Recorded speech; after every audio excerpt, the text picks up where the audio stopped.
রান্নাঘরে গ্যাস জ্বালাবার কাজে আমরা প্রত্যেকেই একটা গ্যাস লাইটার ব্যবহার করি।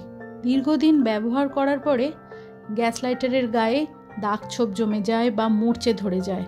সাবান দিয়ে জল দিয়ে তো গ্যাস লাইটার পরিষ্কার করা যায় না, তাই না? জল চলে গেলে লাইটারটা নষ্ট হয়ে যাবে। তো গ্যাস লাইটার পরিষ্কার করার জন্য সবথেকে ভালো জিনিস হচ্ছে টুথপেস্ট আর স্টিল উল। টুথপেস্টটা লাইটারের গায়ে লাগিয়ে দিয়ে আমি স্টিল উল দিয়ে বেশ কিছুক্ষণ ধরে এটাকে ঘষে ঘষে পরিষ্কার করলাম। লেগে থাকা যত দাগ ছোপ আছে নিমেষের মধ্যে উঠে যাবে। তারপরে একটা শুকনো কাপড় দিয়ে ভালো করে যদি ডলে ডলে মুছে নেওয়া হয় তাহলে দেখলে কেউ বলবেই না যে এটা দীর্ঘদিনের পুরনো গ্যাস লাইটার। একদম নতুনের মতো চকচক করবে।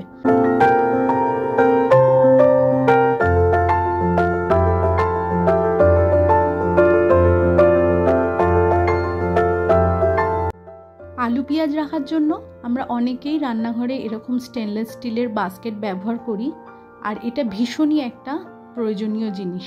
তো পেঁয়াজগুলো যদি এরকম বাস্কেটের মধ্যে শুধু রেখে দিই, বাস্কেটের যে জালিগুলো আছে সেগুলোর ফাঁকগুলো এতটাই বড় হয় পেঁয়াজের শুকনো খোসাগুলো মেঝেতে পড়ে মেঝেটা অযথা নোংরা হয়। তার বদলে যদি আমরা তলাতে একটা কাপড় পেতে নিই বা যে কাপড়ের যে শপিং ব্যাগগুলো আছে সেই ব্যাগের হ্যান্ডেলটা কেটে বাদ দিয়ে সেই ব্যাগগুলো যদি পেতে দিই তাহলে আর মেঝেটা নোংরা হয় না। আমি পেঁয়াজ রাখার জন্য কাপড় ব্যবহার করেছি আর ওপরে আলু রাখার জন্য একটা শপিং ব্যাগ ব্যবহার করেছি, যে ব্যাগের হ্যান্ডেলটা আমি কেটে বাদ দিয়ে দিয়েছি। কারণ এই ব্যাগগুলো এমনিতেই পলকা হয়, ভারী জিনিস এর মধ্যে নিলে পরে সেকেন্ডের মধ্যে ছিঁড়ে পড়ে যাওয়ার সম্ভাবনা থাকে। তো এই ব্যাগগুলো রিউজ করার এটাই হচ্ছে একটা ভালো জায়গা।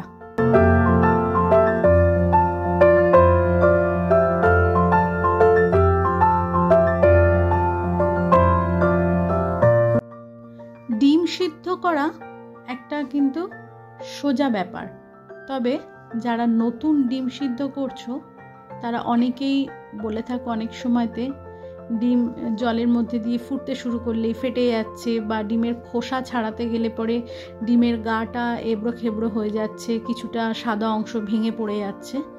তো ডিমটা সুন্দরভাবে সিদ্ধ হবে, ফাটবে না, খোসাটা অনায়াসে ছাড়ানো যাবে, বা খোসা ছাড়াবার সময়তে ডিমের গাগুলোও ভেঙে যাবে না। তার জন্য একটা সহজ সরল উপায় হচ্ছে জলের মধ্যে লবণ দিয়ে ডিমগুলো সিদ্ধ করো। তো দেখো আমি জলটা দিয়ে আর ডিম দিয়ে লবণ দিয়ে ফুটিয়েছি, অনায়াসেই গায়ের খোসাগুলো ছেড়ে যাচ্ছে। গায়ে যে খোসাটা থাকে লবণ দিয়ে সিদ্ধ করার পরে একটু ফুলে ওঠে, যার জন্য আমাদের ছাড়াতেও খুব সুবিধা হয়। তাতে কি হয়, ডিমের গাটা একদম নিটোল থাকে, একটুও কোনো জায়গা থেকে কোথাও ফেটে যায় না।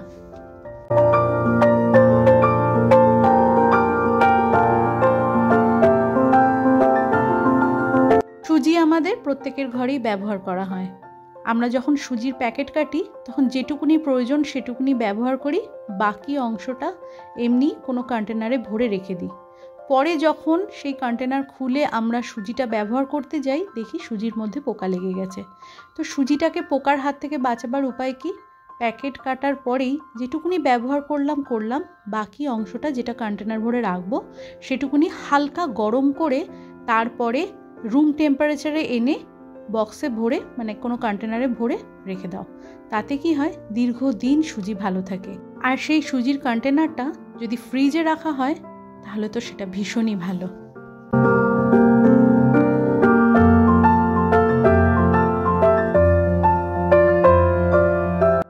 জিনিসটা খুবই সাধারণ, সেই জন্য কোনো সময় টিভির নিচে, কোনো সময় ড্রেসিং টেবিলের ওপরে, কোনো সময় কোনো হুকের মধ্যে রাবার ব্যান্ড ঝুলতে থাকে, কিন্তু প্রয়োজন পড়লে হাতের কাছে একটাও পাওয়া যায় না।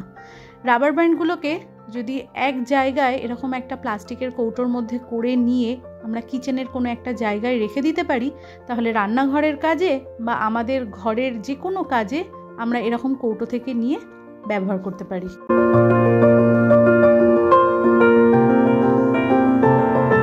রান্নার কাজে প্রত্যেক দিনই কম বেশি আমরা রসুনের ব্যবহার করে থাকি, তবে তাড়াহুড়োর সময়তে রসুন ছাড়িয়ে ব্যবহার করতে গেলে অনেকটা সময় লেগে যায়।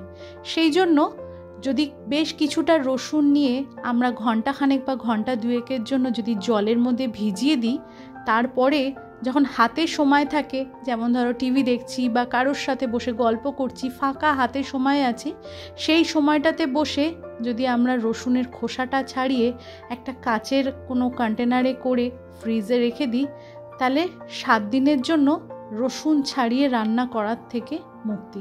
ফ্রিজ থেকে বের করো, রসুন ব্যবহার করো, আবার ফ্রিজে ভরে রেখে দাও।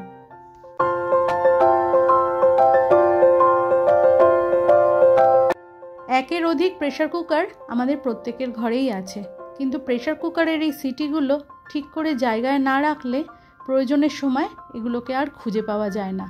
আমি কি করি, মাখনের যে 200 গ্রামের কন্টেনার আছে সেগুলো আমি একটাও ফেলি না, সব পরিষ্কার করে এরকম ছোট ছোট জিনিস স্টোর করার কাজে ব্যবহার করি।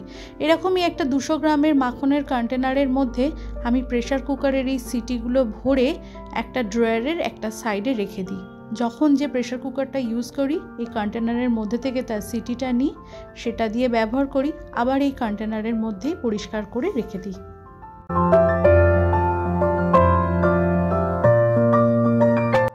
মাসকাবাড়ি জিনিসের সাথে যদি বেশি করে আমরা ডাল আনিয়ে থাকি, তাহলে এরকম হালকা গরম করে নিয়ে তারপরে সেটাকে রুম টেম্পারেচারে এনে যে কোনো কন্টেনারে ভরে যদি রেখে দিই, দীর্ঘদিন মানে কয়েক মাসের জন্য ডাল কিন্তু ভীষণ ভালো থাকে। তা না হলে ডালের মধ্যে কিছুদিন পরেই পোকা লেগে যায়, তাতে ডালগুলো খেয়ে যায়, ভেঙে যায়, অযথা ডালটা নষ্ট হয়। মুসুরির ডাল বাদ দিয়ে বাকি প্রত্যেকটা ডাল আমি এরকমভাবে গরম করে তারপরে পাত্রে ঢেলে রুম টেম্পারেচারে এনে কন্টেনার ভরে দীর্ঘদিনের জন্য স্টোর করে রেখে দিই।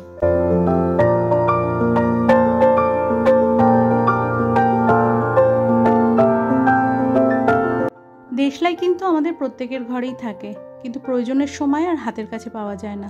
সেই জন্য এই মাখনের কন্টেনারগুলো আমি দেশলাই স্টোর করার কাজেও ব্যবহার করি। ছোট ছোট জিনিস স্টোর করার জন্য এরকম প্লাস্টিকের কন্টেনার ভীষণই উপযোগী। কখনো ডাইনিং টেবিলের ওপরে, কখনো ফ্রিজের মাথায় বা কখনো কাউন্টার টপের ওপরে ঝুড়ি ঘুরে বেড়ায়, কারণ ঝুড়ি তো টাঙিয়ে রাখার উপায় নেই। সেই জন্য সেলফ লকিং নাইলন কেবল টাই যেগুলো আছে সেগুলো এই ঝুড়ির যে ফুটো আছে সেটার মধ্যে দিয়ে এপার ওপার করে মুখটা লক করে দিলে পরেই ঝুড়ি টাঙাবার জন্য একটা রিংয়ের মতো তৈরি হয়ে যায়।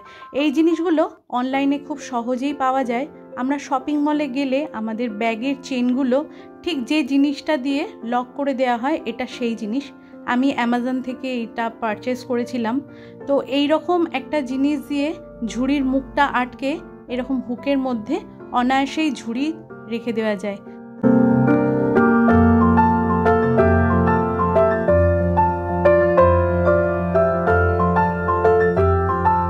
গ্যাসের বার্নারটা এরকম কালো হয়ে গেলে দেখতে খুবই খারাপ লাগে।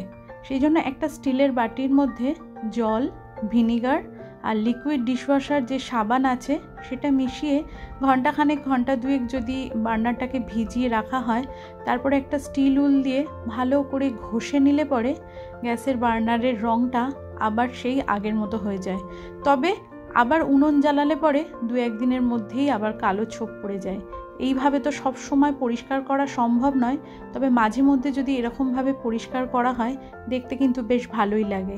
পিছনের যে ফাঁকা অংশটা আছে ওই জায়গায় স্টিল উল দিয়ে পরিষ্কার করা অসম্ভব, সেই জন্য ওই জায়গাটা কালোই রয়ে গেছে।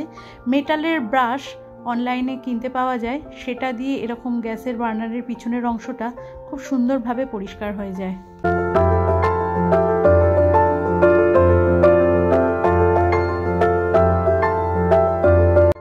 আজকে দুপুরবেলাতে ভেবেছি ডিম পোস্ত বানাবো। তার জন্য পেঁয়াজ, কাঁচা লঙ্কা রেখে দিয়েছি। রসুন ছাড়িয়ে তো তোমাদের সামনেই স্টোর করে রাখলাম, রসুন রয়েছে। আর কিভাবে ডিমটা নিটোলভাবে সিদ্ধ করা যায় যাতে ভেঙে চুরে না যায় সেই টিপসটাও তোমাদের সাথে শেয়ার করেছি। তো চলো, ভাবলাম ওই জন্য ডিম পোস্ত বানাবো। রেসিপিটা অবশ্যই শেয়ার করব। ডিম পোস্ত বানাতে গেলে পোস্ত লাগবে। পোস্ত এতটাই দামি জিনিস, আমাদের মধ্যবিত্তর ঘরে আজকাল পোস্ত খাওয়াটা প্রায় বন্ধই হয়ে গেছে। তাই আমি কি করি, বাজার থেকে যখনই পোস্ত কিনি সমপরিমাণ সাদা তিল কিনে এনে কন্টেনারে মিশিয়ে রেখে দিই।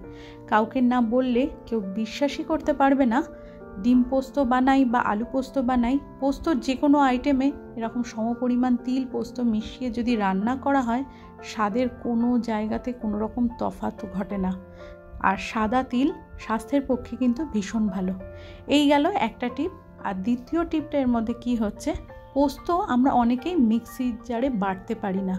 তো শুকনো পোস্তটাকে বেশ কিছুক্ষণ ধরে মিক্সিতে ঘুরিয়ে নিতে হবে, যতক্ষণ না পর্যন্ত পোস্তটা মিহি হয়ে যায়। পোস্ত একদম মিহি হয়ে যাবার পরে তারপরে ওর মধ্যে সামান্য পরিমাণে জল মেশাতে হবে। পোস্তটা ভালো করে মিহি হয়ে বাটা হয়ে গেছে কিভাবে বুঝবো বলো তো? মিক্সির জারে যখন পোস্তটা সামান্য জল মিশিয়ে ঘোরাবে, তখন দেখবে পোস্তর রঙটাই বদলে গিয়ে একদম ধপধপে সাদা হয়ে গেছে। এই যে দেখো। তো এই গেল দ্বিতীয় টিপ, কিভাবে মিক্সির জারে পোস্ত বাটতে লাগে। তো ডিম পোস্ত বানাবার জন্য তো পেঁয়াজ, টমেটো, লঙ্কা, রসুন সব কিছু কেটেই রেখেছিলাম। তো পোস্তটাও বাটা হয়ে গেছে। এর মধ্যে সমস্ত কাটা জিনিসগুলো দিয়ে ভালো করে ঘুরিয়ে একটা স্মুথ পেস্ট বানিয়ে নিলাম। এরপরে কড়াইতে সর্ষের তেল দিয়ে লবণ হলুদ দিয়ে মাখানো ডিমটা ভালো করে ভেজে তুলে নিয়ে বাটা মশলাটা তেলের মধ্যে দিয়ে দিলাম লবণ আর হলুদ।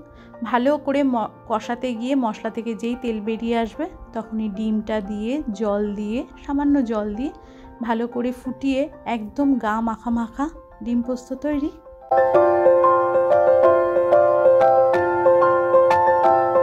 এবারে তোমাদের সাথে একটা লিকুইড সলিউশন বানানো শেয়ার করব, যেটা রান্নাঘরে প্রত্যেক দিনের কাজে ভীষণই প্রয়োজনীয় জিনিস। আমি এখানে একটা কাপ নিয়েছি, অর্ধেকটা ভিনিগার নিয়েছি আর অর্ধেকের কম অংশটা আমি নিয়েছি লিকুইড ডিশওয়াশার সোপ। এটাকে ভালো করে মিশিয়ে নিয়ে আমি একটা স্প্রে বটলের মধ্যে দিয়ে দিলাম আর বাকি অংশটা জলে ভর্তি করে দিলাম। এই সলিউশনটা ভীষণই কাজের। কাউন্টার টপের ওপরে যতই তেল ছিটে ভাব থাকুক না কেন, সাবান দিয়ে স্কচ ব্রাইট দিয়ে না ঘষে যদি এই রকম সলিউশন স্প্রে করে একটা শুকনো কাপড় দিয়ে ভালো করে মুছে দাও, তাহলে অনায়াসেই তেল ছিটে ভাবটা চলে যাবে। এই যে দেখো ডিম পোস্ত বানিয়েছি, টাইলসের গায়ে কীরকম তেল হলুদ ছিটে লেগেছে। তো এই স্প্রেটা ওখানে দিয়ে শুকনো কাপড় দিয়ে ঘষে দেওয়ার পরে টাইলসটা একদম চকচকে হয়ে যাবে।